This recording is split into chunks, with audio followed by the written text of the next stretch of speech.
about the doctor in Virginia who was suspended after calling a patient retarded? And that's not the worst thing he said. After being fired in February of this year, Dr. Dalton M Renick, a 32-year-old pediatrician in Roanoke, Virginia, had his license suspended. The parents of his patients often left his office stunned when he said things like, "Oh, I remember when my daughter was a newborn. She smells so good and it makes me want to fuck them." He described syringe feeding a baby as similar to oral sex. He told a pregnant woman she was fat as fuck.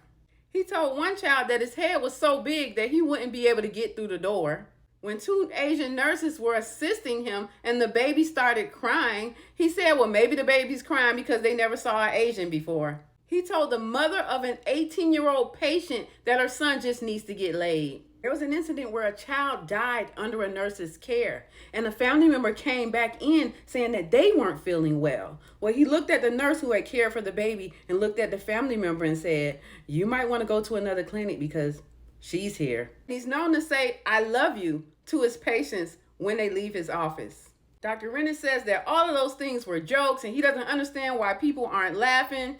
But nobody's laughing. What would you do if the doctor said some of these things to you? Leave a comment to let me know. I'm Te-Erika with the T.